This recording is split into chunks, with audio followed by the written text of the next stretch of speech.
उस साल लीशिया कला वर्ग की टॉपर बन गई थी। सिंघुआ यूनिवर्सिटी और पेकिंग यूनिवर्सिटी दोनों ही उसे अपने यहाँ लेना चाहते थे, यहाँ तक कि उन्होंने उसे एक कपल कोटा भी दे दिया। उस समय सबको लगता था कि वह सीट तो पक्की मेरी ही होगी, लेकिन नतीजा क्या हुआ? नतीजा ये हुआ कि उसके साथ पेकिंग यूनिवर्सिटी जाने वाला मैं नहीं, बल्कि वांग फुगुई नाम का एक ट्रांसफर स्टूडेंट था। लीशिया ने मुझे समझाया कि पेकिंग यूनिवर्सिटी वांग फुगुई का सपना है, उसे इस मौके की मुझसे ज्यादा जरूरत है। उसने यह भी कहा कि मेरे नंबर कम हैं, अगर मैं वहां गया भी तो लोगों की नजरों में गिर जाऊंगा। इसलिए उसने अपनी मर्जी से मेरा एडमिशन बीजिंग के एक फाइन आर्ट्स कॉलेज में करा दिया और मुझसे वादा किया कि जैसे ही मैं ग्रेजुएट हो जाऊंगा हम दोनों शादी कर लेंगे। लेकिन बाद में मैंने उसका इंतजार नहीं किया, बल्कि विदेश जाकर आगे की पढ़ाई करने का फैसला किया। जब हम दोबारा मिले तो लीशिया की नजर मेरे हाथ की अंगूठी पर पड़ी और उसकी आंखें तुरंत भर आईं। उसने मुझसे पूछा, तुमने तो कहा था कि इस जिंदगी में सिर्फ मुझसे ही शादी करोगे, है ना? हाई स्कूल से ग्रेजुएट होने के 7 साल बाद मैंने फिर से लीशिया नाम सुना, वह भी एक विदेशी एयरपोर्ट पर। मेरे बगल में बैठी एक लड़की मुझे कई बार देख रही थी। आखिर उसने हिम्मत करके मेरा नाम पुकारा, जियांग बाई। मैंने अनजाने में सिर उठाया। सामने एक बिल्कुल अनजान चेहरा था। मैं उलझन में पड़ गया। जब उसने देखा कि मैंने प्रतिक्रिया दी तो वो बहुत खुश हो गई। सच में तुम ही हो? क्या तुम मुझे याद करते हो? मैं भी योंगचुआन वू मिडिल स्कूल की हूँ। योंगचुआन वू मिडिल स्कूल मेरा हाई स्कूल। उसने कहा कि हम एक ही बैच के थे और स्कूल के एनिवर्सरी फंक्शन में साथ में एंकरिंग भी की थी। वह पूरी कोशिश कर रही थी कि मेरी याददाश्त ताजा हो जाए, लेकिन मेरे लिए हाई स्कूल का समय बहुत दूर की बात हो चुका था। कई जाने पहचाने नाम और चेहरे धुंधले पड़ चुके थे। मैंने बहुत कोशिश की, लेकिन मुझे याद नहीं आया कि वह कौन है। फिर भी उसे जरा भी झिझक नहीं हुई। उसने कहा, अगर तुम मुझे याद नहीं करते तो कोई बात नहीं। क्या तुम्हें लीशिया याद है? लीशिया, ये 3 शब्द सुनते ही मेरे चेहरे और आंखों के भाव अचानक बदल गए और उसने सब साफ साफ देख लिया। वह आगे बोली, उस समय तुम दोनों तो मशहूर जोड़ी थे, है ना? जब लीशिया ने टॉप किया था तो सिंघुआ और पेकिंग यूनिवर्सिटी ने उसे पाने के लिए एक एक्स्ट्रा सीट भी दी थी ताकि वो अपने बॉयफ्रेंड को साथ ला सके। फिर क्या हुआ? क्या तुम दोनों साथ में पेकिंग यूनिवर्सिटी गए? अब ग्रेजुएट हो गए, शादी हो गई, क्या तुम बिजनेस ट्रिप पर हो? उसने एक के बाद एक कई सवाल पूछ डाले, लेकिन सच कहूं तो मैं एक भी शब्द नहीं सुन रहा था। मेरे दिमाग में सिर्फ लीशिया नाम ही गूंज रहा था। मैं समझ नहीं पा रहा था कि इस उत्साही लड़की को क्या जवाब दूं। तभी एयरपोर्ट पर मेरी फ्लाइट की बोर्डिंग अनाउंसमेंट हो गई। मैं जल्दी से खड़ा हो गया। सॉरी, मुझे बोर्डिंग करनी है। वह शायद मेरे इस व्यवहार के लिए तैयार नहीं थी और बस उलझन में मुझे देखती रह गई। लेकिन वहां से निकल आने के बाद भी मेरा मन शांत नहीं हुआ। सीट पर बैठकर मैंने सोचा कि इस 7 घंटे की फ्लाइट में सोकर समय काट लूंगा, लेकिन मेरा मन और भारी होता गया। जैसे ही मैं आंखें बंद करता, उनसे लीशिया नाम बार बार दिमाग में घूमने लगता। वह जैसे कोई बंद यादों का दरवाजा थी। जैसे ही उसका जिक्र होता, उससे जुड़ी सारी बातें रेगिस्तान की रेत की तरह लगातार उमड़ने लगती। लीशिया मेरी बचपन की दोस्त और गर्लफ्रेंड थी और हमारे योंगचुआन वू मिडिल स्कूल के इतिहास की पहली जीनियस छात्रा भी। 3 साल के हाई स्कूल में उसने स्कूल के लिए 20 से ज्यादा अवार्ड जीते। 7 साल पहले की एग्जाम में उसने 731 अंक हासिल करके पूरे प्रांत में टॉप किया था। सिंघुआ और पेकिंग यूनिवर्सिटी दोनों ने उसी रात उसे अपने यहाँ लाने के लिए लोगों को भेज दिया। जैसा उस लड़की ने कहा था, उसे अपनी यूनिवर्सिटी चुनने के लिए लुभाने के लिए दोनों टॉप यूनिवर्सिटीज ने कई आकर्षक शर्तें रखी। यहाँ तक कि यह भी वादा किया कि लीशिया अपने साथ किसी एक व्यक्ति को भी एडमिशन दिला सकती है। उस साल लीशिया ने अभी तक कोई फैसला भी नहीं किया था और मुझे बधाई देने की बातें पहले ही हर जगह फैल चुकी थीं। आखिर पूरे स्कूल को पता था कि मैं और लीशिया बचपन के दोस्त हैं और हमारा रिश्ता बहुत अच्छा है। लेकिन अब उस लड़की के उत्साहित और ईर्ष्या भरे चेहरे को याद करते हुए मेरे दिल में सिर्फ एक हल्की सी हैरानी और व्यंग्य ही उठता है। आज तक भी कुछ लोगों को यह नहीं पता कि उस समय लीशिया के साथ यूनिवर्सिटी जाने वाला मैं नहीं था। 7 घंटे की फ्लाइट में से 6.5 घंटे मैं ऐसे ही खोया रहा जब तक विमान लैंड नहीं हुआ और मैंने एक फोन कॉल नहीं उठा लिया। मुझे मानना पड़ेगा कि लिन वानियू की सूझबूझ वाकई तेज है, लेकिन मैंने उसे बोर्डिंग से पहले हुई बात बताने का इरादा नहीं किया। बेकार में उसे भी परेशान करने का कोई मतलब नहीं था। कुछ नहीं, बस लंबी फ्लाइट में ज्यादा देर बैठने से थक गया हूं, तो तुम जल्दी होटल जाकर आराम करो, ठीक है? मैंने फोन रख दिया और होटल की शटल बस में बैठ गया। जेट लैग मेरी सोच से ज्यादा परेशान करने वाला निकला। शरीर तो इतना थका हुआ था कि जैसे टूट जाए, लेकिन जैसे ही आंखें बंद करता नींद गायब हो जाती। बड़ी मुश्किल से टाइम जोन ठीक किया ही था कि अचानक हाई स्कूल की रूममेट छिन शो का फोन आ गया। जियांग बाई, तुम देश वापस आ गए और बताया भी नहीं। उसकी आवाज में जबरदस्त उत्साह था। मुझे थोड़ा हैरानी हुई। तुम्हें कैसे पता? अरे, पुराने स्कूल के ग्रुप में देखा, वही पुराना QQ ग्रुप। वह ग्रुप मैंने बहुत समय से खोला भी नहीं था। पासवर्ड भी बड़ी मुश्किल से याद आया। हाई स्कूल ग्रेजुएशन से पहले किसी ने वह ग्रुप बनाया था। शुरू में तो काफी एक्टिव था, लेकिन समय के साथ उसमें कई सालों से कोई बात नहीं हुई थी। लेकिन 2 दिन पहले किसी ने उस ग्रुप में मेरी एक फोटो डाल दी थी। अरे यार, मैं विदेश के एयरपोर्ट पर हमारे स्कूल के हैंडसम बॉय से मिली। पहले पहचान नहीं पाई, लेकिन नाम लेकर बुलाया तो कंफर्म हुआ। वह कितना हैंडसम और लंबा हो गया है। वह फोटो मेरी थी। मैं कुर्सी पर बैठा आंखें बंद किए आराम कर रहा था। साइड प्रोफाइल मैंने एक नजर में पहचान लिया कि बैकग्राउंड वही एयरपोर्ट था जहां कुछ दिन पहले मैं था। बिना सोचे समझ गया कि फोटो किसने खींची और पोस्ट की। वही लड़की जिससे उस दिन मेरी मुलाकात हुई थी। मेरी उस फोटो की वजह से ग्रुप अचानक एक्टिव हो गया। सच में वही है। वह तो बिल्कुल नहीं बदली। क्या वह अकेला है? लीशिया कहाँ है? क्या वे दोनों साथ नहीं है? मैंने कुछ मैसेज नीचे स्क्रॉल किए, फिर मुझे लीशिया का नाम दिखा। बिल्कुल पहले जैसा। जब भी हम दोनों में से किसी एक का नाम आता, दूसरे का नाम अपने आप साथ आ जाता था। नहीं, वह अकेला है। फोटो पोस्ट करने वाली लड़की ने जवाब दिया। कुछ लोग हैरान थे, कुछ उलझन में। तभी एक मैसेज आया, तुम लोगों को नहीं पता, ली शिया और जियांग बाई का ब्रेकअप तो उसी साल हो गया था जब वे ग्रेजुएट हुए थे। इस मैसेज के आते ही सालों से शांत पड़ा ग्रुप जैसे फट पड़ा। क्या ब्रेकअप? ली शिया तो जियांग बाई से बहुत प्यार करती थी, वह कैसे छोड़ सकती है? इस विषय पर लगभग हजारों मैसेज आ गए, लेकिन मैंने पहला मैसेज पढ़ने के बाद ही आगे स्क्रॉल करना बंद कर दिया। उधर फोन पर छिनशो लगातार बोलती जा रही थी, मुझसे पूछ रही थी कि मैं अभी किस शहर में हूँ। मैंने सच सच बता दिया। ये सुनते ही वह और ज्यादा उत्साहित हो गई। वाह, कितनी अच्छी बात है, मैं भी बीजिंग में ही हूँ, हमें जरूर मिलना चाहिए, साथ में खाना खाते हैं। हाई स्कूल में हमारा रिश्ता बहुत अच्छा था और विदेश जाने के बाद भी वही एक ऐसी दोस्त थी जिससे मेरा संपर्क बना रहा। उसे मना करने का कोई कारण नहीं था, इसलिए मैंने हाँ कर दी। और इसी हाँ की वजह से मैं उस इंसान से मिला जिसने मेरे देश लौटने के कुछ ही दिनों में मेरा मन पूरी तरह उलझा दिया था, ली शिया। सच कहूं तो मुझे बहुत हैरानी हुई। मैंने सोचा भी नहीं था कि ली शिया की दोस्तों की पार्टी भी उसी जगह होगी। उस समय मैं अभी छिनशो से मिला था। वह फोन की तरह ही उतनी ही उत्साहित थी। मिलते ही उसने मुझे कसकर गले लगाया और एक हल्का मुक्का भी मारा। हे भगवान, मैंने तुम्हें बहुत मिस किया। वह अभी भी हाई स्कूल जैसी ही थी, चंचल, तेज तर्रार और खुली हुई। उसने मेरा कंधा पकड़ रखा था और चलते चलते लगातार बातें कर रही थी। मैं बस चुपचाप सुन रहा था। तभी उसने थोड़ा अफसोस जताते हुए कहा, पता नहीं, जब तुम तीसिंगहुआ नहीं गए थे तब क्लास टीचर को कितना दुख हुआ था। तुम विदेश गए इन सालों में भी वह तुम्हें जूनियर्स को याद दिलाती रहती थी। तुम भी अजीब हो, सिर्फ एक ली शिया के लिए। उसकी आवाज अचानक रुक गई और उसके कदम भी ठहर गए। मैं अभी तक अपने ख्यालों में डूबा हुआ था, लेकिन यह अचानक छाई खामोशी मुझे कुछ समझा गई। मैंने सिर उठाया और सामने खड़ी शख्स को देखकर मैं भी ठिठक गया। ली शिया। 7 साल बाद ये पहली बार था जब मैं उससे मिला था। इन सालों में अलग होने के बाद मैंने न जाने कितनी बार सोचा था कि 17 साल की ली शिया बड़ी होकर कैसी दिखेगी, और इस वक्त मेरे सामने खड़ी वह लड़की धीरे धीरे मेरी यादों से मेल खा रही थी। सफेद ड्रेस, काले लंबे बाल और पतली सीधी टांगें। उसकी आंखें अब भी उतनी ही खूबसूरत और साफ थीं। उसकी नजरों में एक अजीब सी चमक थी, जैसे वसंत में बर्फ पिघल रही हो। हाई स्कूल की मासूमियत अब गायब थी और उसकी जगह एक हल्की सी आकर्षक परिपक्वता आ गई थी। छिनशो ने मुझे देखा, फिर उसे देखा। जो गलियारा अभी तक खुला और सामान्य था, वह इस अचानक मुलाकात की वजह से एकदम सन्नाटे से भर गया। एक पल के लिए सब कुछ थम सा गया, जैसे वह जगह अचानक बहुत तंग हो गई हो। लेकिन जल्द ही किसी ने उस खामोशी को तोड़ दिया। शिया, सब लोग आ चुके हैं, बस तुम्हारा इंतजार कर रहे हैं। एक शांत और स्थिर पुरुष आवाज ली शिया के पीछे से आई। वह आदमी धीरे धीरे उसकी ओर बढ़ा, लेकिन जैसे ही उसने उसकी अजीब हालत देखी, उसके नजरों के पीछे पीछे उसने भी मेरी तरफ देखा। हमारी नजरें जैसे ही मिली, मैंने उसकी आंखों में साफ हैरानी देखी। फिर उसकी आंखें फैल गईं, होंठ हल्के कांपने लगे। जियांग बाई, उसकी आवाज में छिपी बेचैनी मैं साफ सुन सकता था। मुझे लगा उसे ऐसा करने की बिल्कुल जरूरत नहीं थी।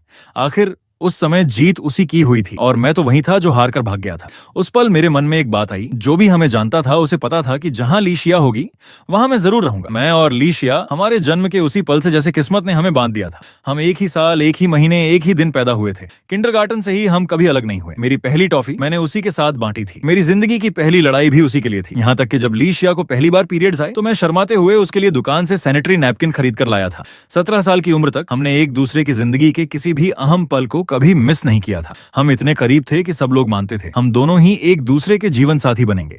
फिर हाई स्कूल के दूसरे साल की मिड टर्म परीक्षा के बाद ये एक साधारण सा ट्रांसफर स्टूडेंट था जिसने पूरे स्कूल में दूसरा स्थान हासिल कर लिया, और उसका स्कोर पहले स्थान पर रहने वाली ली शिया से सिर्फ 1 अंक कम था। अरे, ये तो लगभग तुम्हारी ली शिया को पकड़ ही लिया था। तब छिनशो लॉलीपॉप मुंह में दबाए रिजल्ट बोर्ड पर साथ साथ लिखे उन दोनों नामों को देखकर हैरान हो रही थी। मैंने उस समय इसे बिल्कुल गंभीरता से नहीं लिया। चिंता मत करो, शिया इतनी टैलेंटेड है, वह उसे कभी नहीं पकड़ पाएगा। बाद में मुझे समझ आया, पकड़ना का मतलब सिर्फ पढ़ाई में आगे निकलना नहीं था, और मैं पूरी तरह गलत था। मुझे नहीं पता कब से वांग फुगुई मेरे और ली शिया के बीच की बातचीत का एक अनिवार्य हिस्सा बन गया था। शायद इसलिए कि उसने वह मुश्किल गणित का सवाल हल किया था जो लंबे समय से ली शिया को परेशान कर रहा था, या इसलिए कि उसने पहली बार किसी परीक्षा में ली शिया को पीछे छोड़ दिया था, या फिर इसलिए कि दोनों ने पहली बार साथ में किसी प्रतियोगिता में हिस्सा लिया था। वे दोनों कभी एक दूसरे के कड़े प्रतिद्वंद्वी होते तो कभी बेहतरीन तालमेल के साथ काम करते और हर बार पहले और दूसरे स्थान पर आकर स्कूल का नाम रोशन करते। उनकी जीत के बधाई वाले बैनर स्कूल की बिल्डिंग पर लंबे समय तक लगे रहे, और वह वांग फुगुई जिसे मैंने कभी गंभीरता से नहीं लिया था, वह धीरे धीरे ली शिया के दिल में मेरी जगह लेने लगा। फिर वह साल आया, बोर्ड एग्जाम का। ली शिया ने मुझसे कहा, जियांग बाई, मैं पेकिंग यूनिवर्सिटी जाना चाहती हूँ। हालांकि उस समय हम वांग फुगुई को लेकर कई बार झगड़ चुके थे और हमारे बीच ठंडा युद्ध चल रहा था, फिर भी मैंने उसका साथ दिया। ठीक है, तुम कोशिश करो। लेकिन बाद में मुझे पता चला पेकिंग यूनिवर्सिटी उसका सपना नहीं था, वह सपना वांग फुगुई का था। जिस दिन ली शिया को त्सिंगहुआ और पेकिंग यूनिवर्सिटी से वह अतिरिक्त सीट मिली, उसी दिन उसने मुझसे कहा, जियांग बाई, पेकिंग यूनिवर्सिटी आगुई का सपना है, उसे इस मौके की तुमसे ज्यादा जरूरत है, ये सीट उसे दे दो। अब जब मैं ली शिया और वांग फुगुई को अपने सामने साथ खड़े देख रहा था, उनके बीच की वह सहज तालमेल, वह बुद्धिजीवी सा आभा सच में बहुत मेल खाती थी। 7 साल पहले के मुकाबले अब वे और भी ज्यादा एक दूसरे के साथ जमे हुए लग रहे थे। खासकर वांग फुगुई। जैसे ही उसकी नजर मुझसे मिली, उसने अचानक अपना हाथ बढ़ाकर ली शिया की कमर को थाम लिया। जियांग भाई, तुम वापस आ गए, हमें बताया भी नहीं। उसकी आंखों में पहले की बेचैनी गायब हो चुकी थी। उसकी जगह अब एक औपचारिकता और हल्का सा गर्व था जिससे मैं परिचित नहीं था। उसमें जैसे अपने अधिकार जताने की एक हल्की झलक भी थी। इन सालों में भले ही मैं विदेश में था, लेकिन पूरी तरह अनजान नहीं था। शुरुआती 2 सालों में ली शिया और वांग फुगुई के बारे में खबरें मुझे कभी कभी मिलती रहती थीं। वे दोनों साथ में पेकिंग यूनिवर्सिटी गए, एक ही मेजर और एक ही लैब में दाखिला लिया और हाई स्कूल की तरह ही अपनी सफलता जारी रखी। अपने क्षेत्र में भी उनका तालमेल उतना ही बेहतरीन बना रहा। वे लोग इतनी आसानी से अवार्ड जीतते थे कि जैसे यह उनके लिए आम बात हो, और उनकी जिंदगी भी बिल्कुल स्थिर और सफल चल रही थी। सब कहते थे कि दोनों एक दूसरे को गहराई से समझते हैं, जैसे एकदम परफेक्ट जोड़ी हो, भगवान की बनाई हुई।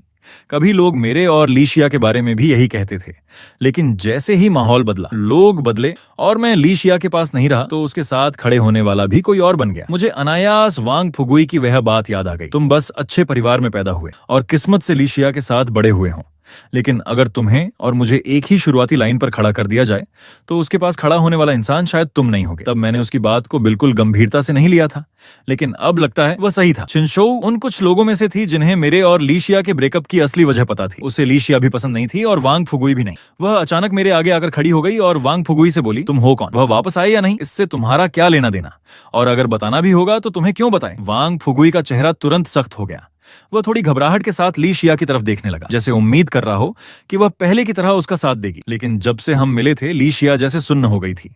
वह बस वहीं खड़ी थी, जड़ होकर। उसकी खूबसूरत आंखों में आंसू भरे हुए थे और उसकी नजरें जिद्दी तरीके से मुझ पर टिकी हुई थीं। छिनशोउ ने आंखें घुमाई और मेरा हाथ पकड़कर बोली, चलो कहीं और चलते हैं। लगता था वह मुझसे भी ज्यादा ली शिया से बचना चाहती थी, लेकिन ली शिया की जिद हमारी उम्मीद से कहीं ज्यादा थी। हम अभी अभी वहां से निकले ही थे कि वह हमारे पीछे पीछे आ गई। जब मैं छिनशोउ के साथ खाना खा रहा था, सड़क किनारे एक कार खड़ी थी। उसका नंबर प्लेट मुझे बहुत जाना पहचाना लगा।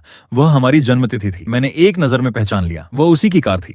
विंडशील्ड के पार मैंने उसे ड्राइविंग सीट पर बैठे देखा। वह हमारे पास नहीं आया, बस वहीं बैठा रहा, जैसे कोई भावनाओं से भरी मूर्ति हो। मैंने भौहें सिकोड़ ली। फिर जब मैं होटल लौट रहा था, उसकी कार मेरे पीछे पीछे आती रही। होटल पहुंचते पहुंचते मेरा सब्र खत्म हो गया। मैं सीधे उसकी कार के पास गया और खिड़की पर दस्तक दी। ली शिया, क्या तुम्हें पता नहीं कि किसी का पीछा करना गैरकानूनी है? खिड़की नीचे हुई। उसने सिर उठाया और तभी मैंने उसकी आंखें देखी, पूरी तरह लाल आंसुओं से भरी हुई। उसका चेहरा भी भीग चुका था। जियांग भाई, तुम बहुत निर्दयी हो। वह रो पड़ा। उसे रोते देख मुझे अचानक मिडिल स्कूल की एक घटना याद आ गई। एक लड़के ने ली शिया की स्कर्ट के नीचे की फोटो खींच ली थी। मैं गुस्से में उसके पास गया और उससे लड़ पड़ा। वो मेरी जिंदगी की पहली लड़ाई थी, कोई तकनीक नहीं, बस गुस्सा और ताकत। मैंने उसे इतना मारा कि वह अस्पताल पहुंच गया। उसके माता पिता स्कूल आए और मुझे सजा दिलवाना चाहते थे। टीचर ने मुझसे माफी मांगने को कहा, लेकिन मैं जिद पर अड़ा रहा। मैं माफी नहीं मांगूंगा। जो भी शिया को परेशान करेगा, मैं उसे छोड़ूंगा नहीं। उस दिन घर जाकर पापा ने मुझे इतनी मार लगाई कि मैं बिस्तर से उठ भी नहीं पा रहा था। ली शिया मुझे देखने आई। जैसे ही उसने मेरी हालत देखी, उसकी आंखों से आंसू बहने लगे। मैं खुद दर्द से कांप रहा था, लेकिन फिर भी उसके आंसू पोंछते हुए उसे दिलासा दे रहा था। तुम क्यों रो रही हो? मुझे दर्द नहीं हो रहा। हालांकि सच ये था कि मेरा पूरा शरीर दर्द से थरथरा रहा था, लेकिन उसे रोते देखकर मेरा दिल उससे भी ज्यादा दुख रहा था। और अब वही ली शिया सिर थोड़ा उठाए मेरे सामने खड़ी थी और फिर रो रही थी। आंसू उसकी आंखों के कोनों से धीरे धीरे बह रहे थे, जैसे उसे बहुत बड़ा दुख मिला हो। उसने कहा कि मैं बहुत निर्दयी हूँ, कि मैंने सच में यह कर दिखाया। पूरे 7 साल तक उससे कोई संपर्क नहीं रखा। सबको लगता था कि मैं बस गुस्से में ऐसा कर रहा हूँ। कोई भी ये नहीं मानता था कि मैं सच में उसे भूल सकता हूँ। ली शिया खुद भी इस बात पर विश्वास नहीं करता था। वह मेरे पास आया था, कहा था कि वो मेरी कॉलेज चॉइस में मदद करेगा। मैंने तुम्हारे लिए बीजिंग की कई आर्ट यूनिवर्सिटीज चुनी है, तुम नाराज मत हो, हम फिर भी साथ रह सकते हैं। तब तक वह सीट वांग फुगुई को दे चुका था। जो लोग पहले मुझे बधाई दे रहे थे, वे सब चुप हो गए। उनकी नजरों में बधाई की जगह अब सहानुभूति और अफसोस आ गया था। उसने मुझे गले लगाकर कहा था, जब तुम ग्रेजुएट हो जाओगे, हम शादी कर लेंगे, ठीक है? वह अच्छी तरह जानता था कि मेरे लिए सबसे अहम क्या है। मैं ली शिया से अलग नहीं हो पा रहा था, क्योंकि मैं सच में उससे बहुत प्यार करता था। इतना कि मैंने ये मान लिया था कि इस जिंदगी में मैं सिर्फ उसी से प्यार करूंगा। मैंने सोचा था कि मैं उसे पूरी जिंदगी बचाकर रखूंगा। 18 साल पहले भी यही सोचा था और 18 साल बाद भी। लेकिन अब समझ आया, बचपन का प्यार हमेशा पूरी जिंदगी नहीं चलता। मैं बस चुपचाप ली शिया को देखता रहा। अगर यह कई साल पहले होता और वह मुझे ऐसे देखती और ये बातें कहती, तो मैं जरूर भावुक हो जाता। लेकिन अब मेरे दिल में जरा भी हलचल नहीं थी। न ही मुझे उसके साथ बैठकर पुराने दिनों की बातें करनी थी, न ही यह बहस कि कौन सही था और कौन गलत। मैंने सीधे हाथ उठाकर होटल के सिक्योरिटी गार्ड को बुलाया। ये लड़की मेरा काफी देर से पीछा कर रही है, जरा ध्यान रखिए। गार्ड का चेहरा हैरानी से सख्ती में बदल गया। वह सतर्क होकर ली शिया की तरफ देखने लगा और मैं मुड़कर होटल के लॉबी में चला गया। 2 दिन बाद मैं अपने पुराने हाई स्कूल गया, अपने क्लास टीचर से मिलने। मुझे देखकर वह बहुत खुश हो गई। उन्होंने मेरा हाथ पकड़ लिया और काफी देर तक बातें करती रहीं। उनकी आंखों में ममता और गर्व साफ दिख रहा था। उन्होंने पूछा, अब तुम कैसे हो? क्या अभी भी पेंटिंग करते हो? पहले साल में मेरी पढ़ाई बहुत अस्थिर थी। घर वाले परेशान रहते थे कि मैं कॉलेज में एडमिशन भी ले पाऊंगा या नहीं। तभी नई आई क्लास टीचर ने मेरी कला की प्रतिभा पहचानी। मुझे जन्म से ही रंगों की गहरी समझ थी और स्पेस की कल्पना करने की क्षमता भी बहुत अच्छी थी। उन्होंने मुझे आर्ट के रास्ते पर जाने के लिए बहुत प्रेरित किया। आखिरकार मैंने पेंटिंग को ही अपना रास्ता बना लिया। 3 साल के हाई स्कूल में उन्होंने मुझे बहुत सहारा दिया, यहाँ तक कि जब मैं विदेश पढ़ने गया तब भी उनका आशीर्वाद मेरे साथ था। इस बार लौटते हुए मैं उनके लिए खास सरप्राइज लाया था। मैम, इस बार मैं त्सिंघुआ यूनिवर्सिटी के निमंत्रण पर यहाँ आया हूँ। मेरा एक सोलो आर्ट एग्जीबिशन है। मैंने बैग से इनविटेशन कार्ड निकालकर उन्हें दिया। उनका चेहरा हैरानी से भर गया। फिर वह पूरी तरह स्तब्ध रह गईं। त्सिंघुआ में सोलो एग्जीबिशन। उनके हाथ हल्के कांपने लगे। फिर उनकी आंखों में गर्व और संतोष भर आया। धीरे धीरे उनकी आंखें नम हो गईं। मुझे पता था, जियांग बाई, तुम में टैलेंट है। तुम मेरे सबसे गर्व की वजह हो। फिर वह भावुक होकर बोली, तब जब तुम ली शिया के लिए सब कुछ छोड़ रहे थे, मैं सच में डर गई थी। उनकी बात सुनकर मेरा दिल भी भर आया। उन्होंने आंसू पोंछते हुए कहा, जब तुमने central academy of fine arts और त्सिंघुआ छोड़ दिया था तब मैं बहुत चिंतित थी, लेकिन अब सब ठीक है। उनकी आंखों से आंसू रुक ही नहीं रहे थे। मेरी आंखें भी नम हो गईं। आप हमेशा मेरी गुरु रहेंगी। हम दोनों काफी देर तक बातें करते रहे। उन्होंने वादा किया कि एग्जीबिशन वाले दिन वह जरूर आएंगी। जाने से पहले वह फिर बोली, जियांग बाई, तुम्हारी पेंटिंग स्टाइल में अब पहले से ज्यादा उजले रंग आ गए हैं। मैं उनकी बात समझ गया। मैं हल्का सा मुस्कुराया। मैम, जैसा आप सोच रही हैं वैसा ही है। उन्होंने धीरे से सिर हिलाया, जैसे कई साल पहले। उसी तरह स्नेह और संतोष के साथ। मुबारक हो और तुम्हें ढेर सारी शुभकामनाएं। टीचर से मिलकर मैं होटल लौट आया। वही सिक्योरिटी गार्ड मुझे देखते ही पास आ गया। सर, आपकी वह दोस्त फिर से आई है। दोस्त? मैंने उसकी नजरों का पीछा किया और सच में बाहर फिर से लिशिया की कार खड़ी थी। इस बार मेरा माथा पहले से भी ज्यादा सिकुड़ गया। गार्ड ने बेबसी से कहा, ये मैडम पिछले 2 दिनों से रोज आ रही हैं। कुछ नहीं कहती, बस यहीं खड़ी रहती हैं। हमने पूछा भी तो इन्होंने आप दोनों की पुरानी फोटो दिखा दी कि ये कोई अजनबी नहीं है। हमने 2 दिन तक देखा, लेकिन इन्होंने कुछ भी गलत नहीं किया। ना आपसे बात करती हैं, ना पास आती हैं, बस हर रात यहाँ इंतजार करती हैं। दिन में शायद अपने कॉलेज या लैब चली जाती हैं। फिर उसने हिचकिचाते हुए पूछा, सर, क्या आप दोनों का झगड़ा हुआ है? मैंने सिर हिला दिया। नहीं, हम एक दूसरे को जानते भी नहीं। गार्ड थोड़ा चौंक गया, लेकिन वह कई दिनों से आपका इंतजार कर रही है और आज उनकी हालत भी ठीक नहीं लग रही। मैं कुछ पल के लिए रुक गया, फिर बाहर देखा और हमारी नजरें मिल गईं। सच में आज उसका चेहरा पहले से ज्यादा पीला और थका हुआ लग रहा था। इन दिनों तापमान भी काफी ज्यादा था। गार्ड को भी डर था कि कहीं उसे कुछ हो न जाए। सर, क्या पुलिस को बुला लें? मैंने सिर हिलाने ही वाला था कि तभी एक कार आकर रुकी। उसमें से उतरने वाला इंसान वांग फुगुई था। वह जल्दी जल्दी ली शिया की तरफ भागा, कार का दरवाजा खोला और उससे कुछ कहा। फिर उसकी नजर मेरी तरफ पड़ी। उसकी आंखों में गुस्सा और नाराजगी साफ दिख रही थी। मैंने नजरें हटा ली। अब जरूरत नहीं, उसे ले जाने वाला आ गया है। मैंने ली शिया की बात को ज्यादा अहमियत नहीं दी और अपने काम में लग गया। इतने साल बीत चुके थे, अब उन बातों को दोहराने का कोई मतलब नहीं था। इस बार देश लौटने का मेरा असली मकसद सिर्फ अपनी पेंटिंग एग्जीबिशन था। ये मेरी पहली घरेलू प्रदर्शनी थी और मैं नहीं चाहता था कि इसमें कोई भी गलती हो। इसलिए इसके खत्म होने से पहले मैं किसी और बात में अपनी ऊर्जा खर्च नहीं करना चाहता था। लेकिन मैंने सच में नहीं सोचा था कि ली शिया से मेरी मुलाकात की कहानी यहीं खत्म नहीं होगी। ली शिया बीमार पड़ गई। इन सालों में वह अपने विश्वविद्यालय में काफी मशहूर रही थी, इसलिए उसके अचानक बीमार पड़ने की खबर फैलते देर नहीं लगी। लोग पूछने लगे कि आखिर हुआ क्या है, और जैसा अक्सर होता है, बातें फैलते फैलते आखिर मेरे तक भी आ गईं। किसी ने न जाने कहां से यह अफवाह उड़ा दी कि ली शिया की बीमारी की वजह मैं हूं। हाय, ली शिया तो बहुत बेचारी है। हर बार जियांग बाई के कारण ही चोट खाती है। अरे, उनका प्यार तो बहुत गहरा था। याद है, जियांग बाई उसके लिए लड़ाई तक कर बैठा था। इतने साल बाद भी ली शिया अभी तक उसे भूल नहीं पाई। जब वह विदेश गया था तब ली शिया इतना रोई थी कि हालत खराब हो गई थी। अब देखो, वह वापस आया तो कई रातों तक उसके पास बैठी रही, जैसे डर हो कि वह फिर से चला जाएगा। काफी समय से शांत पड़ा एलुमनाई ग्रुप फिर से सक्रिय हो गया था। सब लोग जैसे किसी ड्रामा सीरीज को फॉलो कर रहे हो। हर दिन कोई ना कोई नया खुलासा सामने आ जाता। कोई हमारे पुराने रिश्ते की बातें करता तो कोई मेरे विदेश जाने के बाद ली शिया की हालत का जिक्र करता और अंत में कोई ना कोई जरूर पूछ देता, तो जियांग बाई इस बार वापस क्यों आया है? क्या वह ली शिया के लिए आया है? जब तक ये सारी बातें मेरे कानों तक पहुंची, मेरी एग्जीबिशन की तैयारी लगभग पूरी हो चुकी थी। इसी दौरान मुझे लिन वान्यू का फोन आया। उसने हमेशा की तरह तैयारी के बारे में पूछा। जब मैंने कहा कि सब ठीक चल रहा है तो उसकी आवाज में हल्की माफी झलकने लगी। सॉरी, इस बार मैं तुम्हारे साथ नहीं आ पाई। मैंने उसकी आवाज में उदासी साफ महसूस की। हल्की मुस्कान के साथ मैंने कहा, अरे मिसेस जियांग, हम सिर्फ आधे महीने के लिए अलग हुए हैं, लेकिन आधा महीना भी बहुत होता है। उसने थोड़े नखरे के साथ कहा, मुझे तुम्हारी बहुत याद आ रही है। हम कभी इतने लंबे समय के लिए अलग नहीं हुए। ये सच था। मैं विदेश में एग्जीबिशन करता था, तब भी वह किसी न किसी तरह समय निकालकर मेरे साथ आ जाती थी। लेकिन इस बार दूरी ज्यादा थी और उसका काम भी व्यस्त था, इसलिए मैं अकेला ही आया था। मैंने उसे दिलासा दिया, एग्जीबिशन खत्म होते ही मैं तुरंत वापस आ जाऊंगा। ठीक है, मैं तुम्हें लेने आऊंगी। उससे बात करके मेरा मूड थोड़ा बेहतर हुआ, लेकिन यह सुकून ज्यादा देर तक नहीं रहा। कुछ देर बाद ली शिया के साथ पहले जुड़ा एक पुराना दोस्त मुझे मैसेज करता है, जियांग बाई, सुना है तुम वापस आ गए हो। ली शिया बीमार है, क्या तुम उसे देखने आ सकते हो? मैंने भौहें सिकोड़ ली और नहीं लिखने ही वाला था कि दूसरा मैसेज आ गया। तुम दोनों 7 साल से अलग हो, लेकिन क्या तुम उसे ऐसे ही खुद को खत्म करने दोगे? उसी समय जैसे किसी दूसरे दृश्य में। ये तुम्हारा मामला नहीं है। ली शिया की आवाज ठंडी थी। वांग फुगुई बेचैन और गुस्से में था। तभी दरवाजे पर दस्तक हुई। जैसे ही उसने दरवाजा खोला और मुझे देखा, उसका चेहरा तुरंत सख्त हो गया। जियांग बाई, तुम यहाँ क्या कर रहे हो? ली शिया भी एक पल के लिए चौंक गई, फिर उसकी आंखों में अचानक चमक आ गई। वार्ड में कुछ और लोग भी थे, शायद उसके लैब के साथी। वांग फुगुई की बात सुनकर वे सब मेरी तरफ देखने लगे। क्या यही जियांग बाई है जिसके बारे में सीनियर ने बताया था? हाँ, वही, जिसकी वजह से सीनियर बीमार हुई है। मैंने उनकी बातों पर ध्यान नहीं दिया। मैं सीधे अंदर गया, फूल मेज पर रखे और शांत स्वर में कहा, सुना तुम बीमार हो, इसलिए देखने आया हूँ। वह दोस्त सही कह रहा था। मैं और ली शिया अब इतने दूर भी नहीं थे कि एक दूसरे से बिल्कुल रिश्ता खत्म कर लें।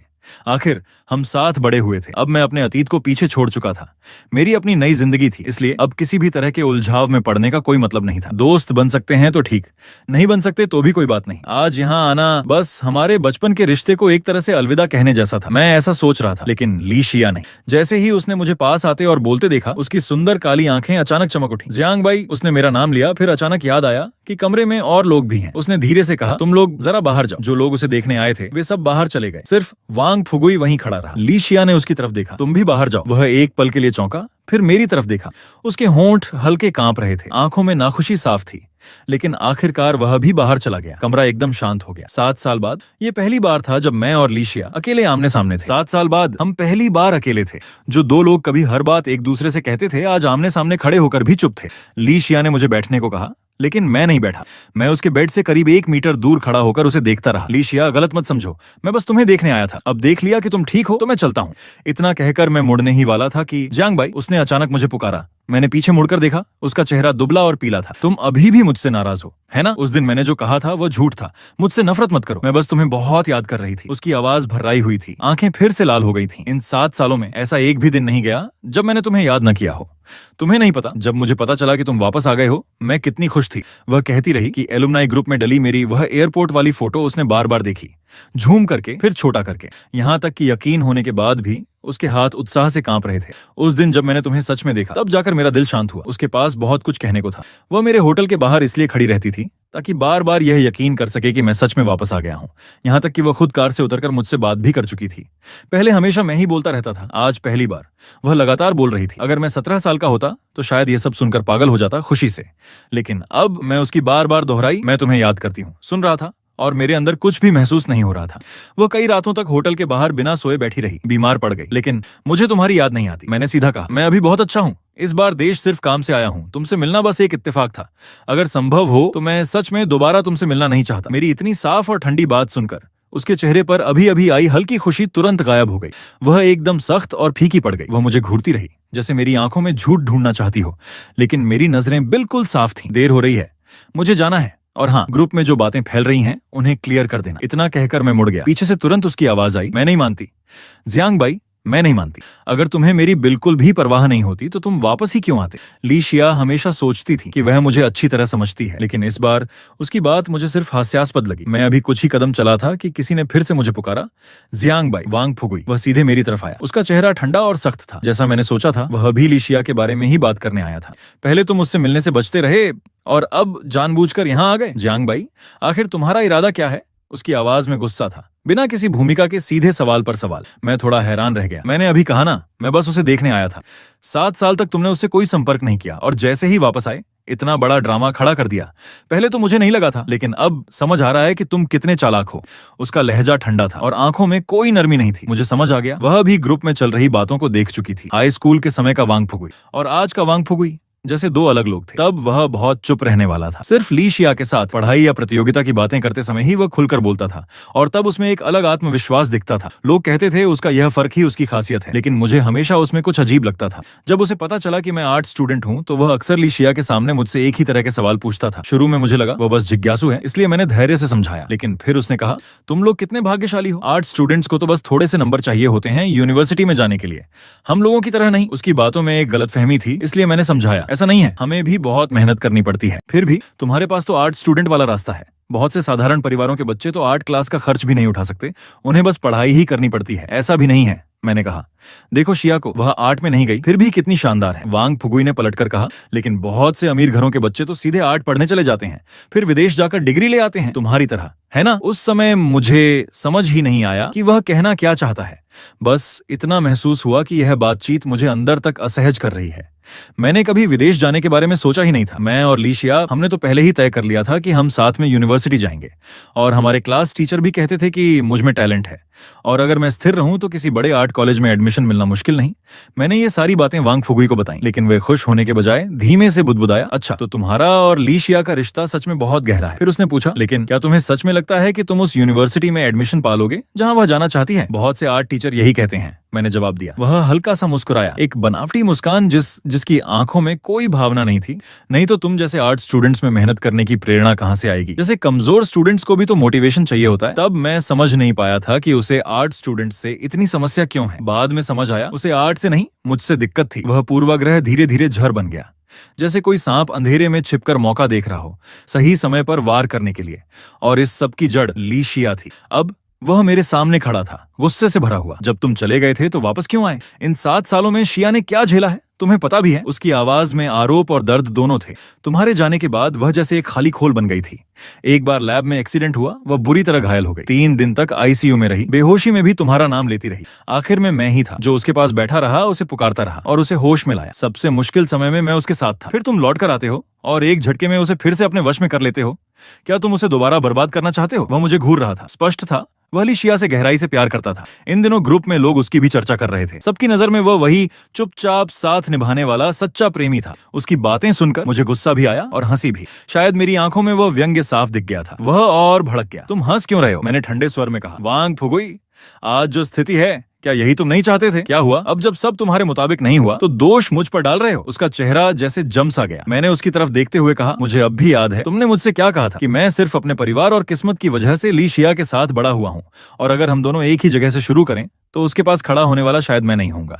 मैंने हाई स्कूल के आखिरी साल में जाना था कि वांग फुगुई लीशिया को पसंद करता है। एक दिन लीशिया की नोटबुक खो गई थी। कोई बड़ी बात नहीं थी, लेकिन उसमें उसने बार बार लिखा था, लीशिया हमेशा जियांग बाई के साथ रहेगी। वह नोटबुक मुझे बाद में वांग फुगुई के पास मिली। सब कुछ वैसा ही था, बस एक चीज बदली थी। मेरे नाम को बेरहमी से काट दिया गया था और उसकी जगह उसका अपना नाम लिख दिया गया था। जब मैंने उसे पकड़ लिया तो उसने अपने मन की बात छिपाना बंद कर दिया। उसने कहा, बस मुझे थोड़ा समय मिल जाए, अगर मैं लीशिया के साथ रहूं तो वह मुझे भी पसंद करने लगेगी। वह पहले से ही योजना बना चुका था कि वह उसी यूनिवर्सिटी में एडमिशन लेगा जहां लीशिया जाएगी। लेकिन हमारे एग्जाम से 3 महीने पहले वांग फुगुई का पैर टूट गया। आज तक मुझे नहीं पता यह हादसा था या जानबूझकर किया गया, लेकिन उसके बाद लीशिया उसकी पढ़ाई को लेकर इतना चिंतित रहने लगी कि उसे बार बार पढ़ाने लगी। हर रात जब वह मैसेज करके रोती थी कि शायद वह एग्जाम में अच्छा नहीं कर पाएगी, लीशिया पूरी रात उसके साथ जागकर उसे समझाती और दिलासा देती। आखिरकार एग्जाम का रिजल्ट आया और वांग फुगुई सिर्फ 1 नंबर से पेकिंग यूनिवर्सिटी में एडमिशन से चूक गया। वह पूरी तरह टूट गया था। सब लोग उसके लिए अफसोस जता रहे थे,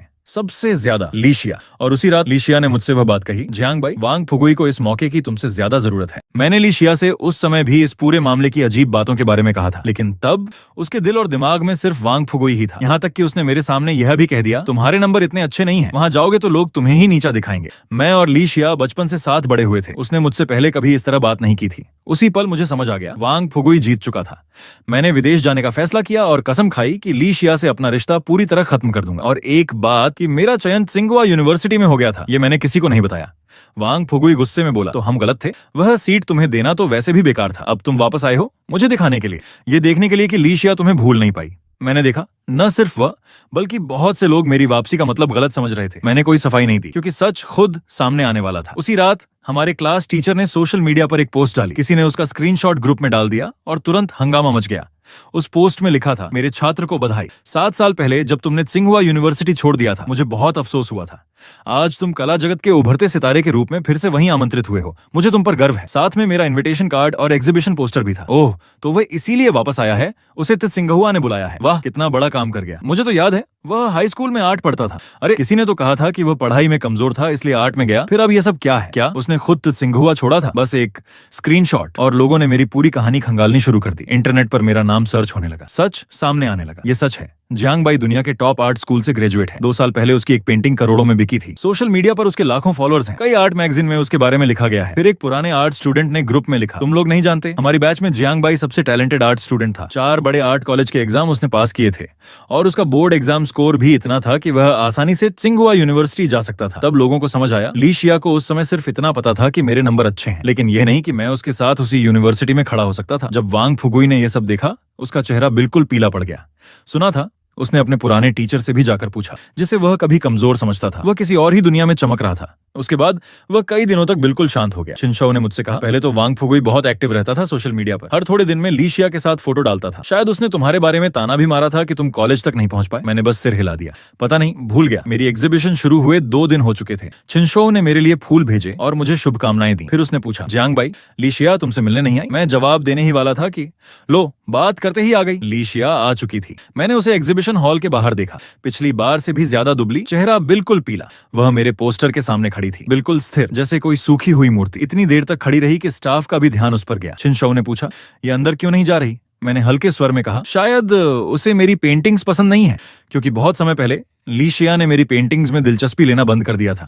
उसे नहीं पता था कौन सी पेंटिंग बेहतर हुई, कौन सी अवार्ड जीत कर आई, और यह भी नहीं कि मैं उसके साथ उसी यूनिवर्सिटी में जाने के लिए कभी पूरी ताकत से मेहनत कर रहा था। 1 हफ्ते बाद एग्जीबिशन सफलतापूर्वक खत्म हो गई। टीचर की पोस्ट की वजह से उन दिनों कई पुराने दोस्त मुझसे मिलने आए। आखिरी दिन किसी ने मुझे मैसेज किया, जियांग भाई, एग्जीबिशन खत्म हो गई, अब वापस जा रहे हो? हाँ, परसों फ्लाइट है। फिर वापस आओगे? देखेंगे तो कल साथ में डिनर करते हैं। पता नहीं फिर मिलना हो या नहीं। उसकी बात में एक अजीब सी उदासी थी। मैंने थोड़ा सोचा और मान गया। अगले दिन मैं डिनर के लिए पहुंचा, लेकिन जैसे ही कमरे में दाखिल हुआ, मैंने न सिर्फ कुछ पुराने दोस्तों को देखा, बल्कि वांग फुगुई भी वहां था। मैंने अनजाने में भौहें सिकोड़ ली। ये पार्टी ली शिया की करीबी दोस्त ने रखी थी।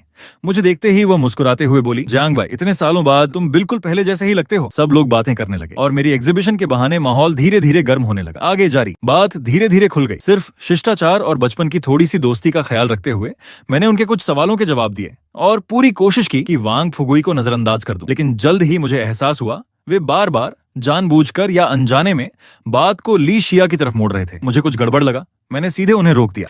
जो कहना है साफ साफ कहो। सब एक पल के लिए चुप हो गए। फिर किसी ने कहा, जियांग भाई, क्या तुम जाकर शिया से मिल सकते हो? ली शिया, अब क्या हुआ उसे? उनकी टुकड़ों में दी गई बातों से मुझे पता चला, उस दिन मेरी एग्जीबिशन से लौटने के बाद ली शिया बिल्कुल टूट गई थी। न उसने लैब का काम किया, न घर से बाहर निकली। उसकी हालत बिल्कुल वैसी थी जैसी मेरी थी जब मैं पहली बार विदेश गया था। एक दोस्त ने गंभीर स्वर में कहा, हमें पता है तुम अब भी पुराने मामलों से नाराज हो, लेकिन हम सब बचपन से साथ हैं। तुम्हारा और ली शिया का रिश्ता इतना अच्छा था, अब तुम दोनों को इस हालत में देखकर हमें भी बुरा लगता है। वह वही थी जिसने पहले मुझे अस्पताल जाकर ली शिया से मिलने को कहा था, लेकिन बार बार एक ही बात सुनकर मैं थक चुका था। मैंने उसे बीच में ही रोक दिया। मैं नाराज नहीं हूँ। मैंने सबकी तरफ देखकर कहा, कोई 7 साल तक किसी से सच में नाराज नहीं रहता। मुझे ली शिया से अब कोई लगाव नहीं है। तुम लोग गलत इंसान के पास आए हो। अब से उसके बारे में मुझसे कुछ मत कहना। मैं उठकर जाने ही वाला था कि अब तक चुप बैठे वांग फुगुई अचानक भड़क गया, जियांग भाई, क्या तुम इतने निर्दयी हो सकते हो? तुमने उसे 7 साल तक तड़पाया, क्या वह कम है? क्या तुम चाहते हो कि वह मर जाए तब तुम्हें फर्क पड़े? उसकी आवाज इतनी तेज थी कि मैं भी एक पल को चौंक गया। मैंने चारों तरफ देखा, सब चुप थे और उसी पल मुझे सब समझ आ गया। मैं यहाँ आया था सिर्फ पुरानी यादों के लिहाज से, लेकिन ये लोग इन 7 सालों में पूरी तरह ली शिया और वांग फुगुई की तरफ खड़े हो चुके थे। किसी ने फिर समझाने की कोशिश की, जियांग भाई, हमारा कोई गलत इरादा नहीं है, बस हम शिया को इस हालत में नहीं देख सकते। अगर कोई और तरीका होता तो हम तुम्हें नहीं बुलाते। तुम जानते हो इन 7 सालों में उसने कैसे दिन बिताए हैं। अगर आगुई उसके साथ नहीं होता तो शायद वह टूट जाती। वह सच में तुमसे प्यार करती है। इतने सालों से वह तुम्हारा इंतजार कर रही है। उनकी बातें बिल्कुल वैसी ही थीं जैसी पिछले दिनों ग्रुप में चल रही थीं। वांग फुगुई की आंखें लाल हो चुकी थीं। वह मुझे देख रहा था। उसकी आंखों में शिकायत, गुस्सा और कहीं ना कहीं एक विनती भी थी। फिर उसने कहा, जियांग भाई, अगर तुम्हें ली शिया की परवाह नहीं है तो मुझे है। ठीक है, तुम जीत गए, मैं हार मानता हूँ। मैं तुमसे हाथ जोड़कर कहता हूँ, बस जाकर उसे समझा दो। आज के बाद मैं कभी तुम दोनों के बीच नहीं आऊंगा। उनकी आवाजें मेरे सिर में गूंज रही थीं। हर तरफ बस एक ही नाम, ली शिया। उसी समय मेरे फोन पर एक मैसेज आया, लिन वान्यू का। सिर्फ कुछ शब्द, पति जल्दी घर आना, साथ में उसकी एक सेल्फी। उस पल मुझे ये सब कुछ थोड़ा व्यंग्यपूर्ण लगा, लेकिन हंसने का वक्त नहीं था। मैंने ठंडे चेहरे से सबकी तरफ देखा और 3 शब्द कहे, मैं नहीं जाऊंगा। क्यों? मैंने सीधा जवाब दिया, क्योंकि मेरी शादी हो चुकी है। पूरा कमरा एकदम खामोश हो गया। ऐसी खामोशी जिसमें सुई गिरने की आवाज भी सुनाई दे। सबके चेहरे जम गए हैरानी से और फिर एक अजीब सी जटिल भावना में बदल गए।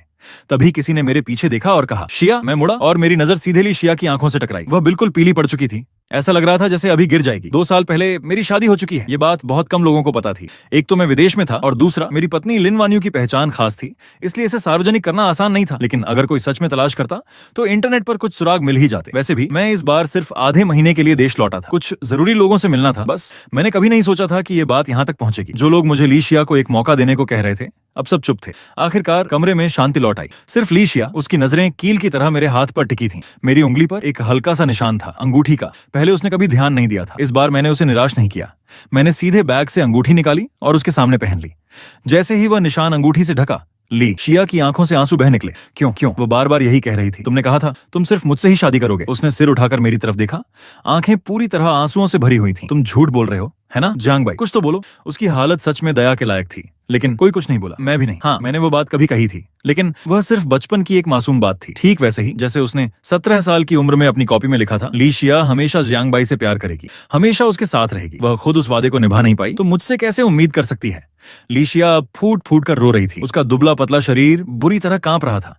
पता ही नहीं चला कब कमरे के बाकी लोग चले गए। अब वहां सिर्फ हम दोनों थे। उसने अचानक मेरे कपड़ों का कोना पकड़ लिया, खुद को संभाल नहीं पाई, लड़खड़ाई और मेरे सामने घुटनों के बल गिर गई। जियांग बाई, मुझे पछतावा है, मुझे सच में बहुत पछतावा है। वह बार बार यही दोहराती रही।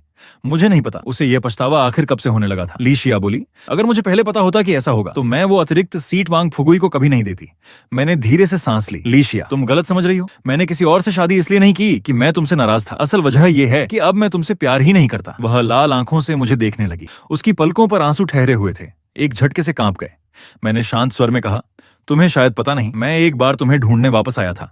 वह एकदम सन्न रह गई। मैंने उसकी आंखों में देखते हुए कहा, विदेश जाने के पहले 3 महीनों में सच कहूं तो मुझे भी पछतावा हुआ था। 18 साल का रिश्ता यूं ही कैसे भूल सकता था। उस समय अकेलापन, दर्द हर पल मुझे घेरते रहते थे।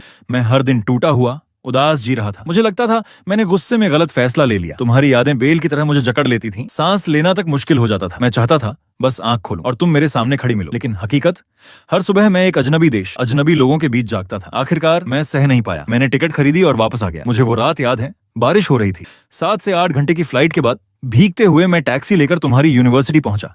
पूरा भीग चुका था मैं। और फिर मैंने क्या देखा, तुम और वांग फुगुई लैब बिल्डिंग के बाहर एक दूसरे को गले लगाए, चूमते हुए, इतना डूबे हुए कि दुनिया का होश नहीं था। उस दिन मुझे समझ नहीं आया बारिश ज्यादा ठंडी थी या मेरा दिल। बस इतना याद है, मैं अंदर से पूरी तरह जम गया था। ली शिया, मैंने उसे देखते हुए कहा, तुम कहती हो कि तुम्हें मेरी याद आती थी, लेकिन इन 7 सालों में तुमने एक बार भी मुझसे संपर्क किया? क्या तुमने कभी पूछा मैं वहां कैसा हूं? तुम्हें मेरी जिंदगी के बारे में कुछ भी नहीं पता। तुमने मेरी तरह कभी हजारों मील दूर आकर मुझे ढूंढने की कोशिश भी नहीं की। मैंने साफ कहा, तुम मुझसे प्यार नहीं करती। तुम सिर्फ उस खुद से प्यार करती हो जो अपने आप को एक दुख भरी अधूरी प्रेम कहानी में देखना चाहती है। ली शिया फूट पड़ी। उसकी आवाज भर्रा गई थी। वह बस टूट कर रो रही थी। नहीं, ऐसा नहीं है, लेकिन अब उसकी बातों में कोई वजन नहीं बचा था। उस रात के बाद मेरी दुनिया आखिरकार शांत हो गई। कोई मुझे परेशान करने नहीं आया। किसी ने फिर कभी ली शिया का नाम नहीं लिया। जिस दिन मैं वापस जा रहा था तो छिनशो मुझे छोड़ने आई। उसने हल्के से कहा, इस बार जा रहे हो? पता नहीं अगली बार कब मिलेंगे। मुझे याद करना, कभी भी आ जाना, टिकट मैं करवा दूंगी। मैं हंस पड़ा, लेकिन उसकी आंखों में कुछ और भी था, जैसे वह कुछ पूछना चाहती हो। मैंने पूछा भी तो उसने सिर हिला दिया। कुछ नहीं, बस यूं ही। मैंने ज्यादा जोर नहीं दिया, बस हाथ हिलाया और सिक्योरिटी गेट की तरफ बढ़ गया। फ्लाइट में बैठने से ठीक पहले मुझे लिन वान्यू का मैसेज आया, पति मैं आ गई हूँ, जल्दी आओ। साथ में उसकी एयरपोर्ट वाली फोटो। मैं मुस्कुरा दिया। और उसके बाद ली शिया के बारे में जो खबर मिली वह उसकी मौत की थी। कहा गया लगातार लैब में काम, नींद की कमी। दिल ने जवाब दे दिया। जहां तक वांग फुगुई की बात है, ली शिया के जाने के बाद वह भी टूट गया। पढ़ाई में मन नहीं लगा। एक दिन सड़क पार करते वक्त ध्यान भटक गया और एक्सीडेंट हो गया। अब तक कोमा में है। कुछ समय बाद सब लोग मुझे मैसेज करके पूछ रहे थे, जियांग बाई क्या तुम ली शिया के अंतिम संस्कार में वापस आओगे? मैंने जवाब दिया, नहीं, वह आखिरी बार था जब मेरा ली शिया नाम से कोई रिश्ता बचा था और वह भी वहीं खत्म हो गया। उसके बाद पीछे मुड़कर देखने पर हजारों मील दूर तक फैली जिंदगी में पुराने लोग हमेशा के लिए बिछड़ चुके थे।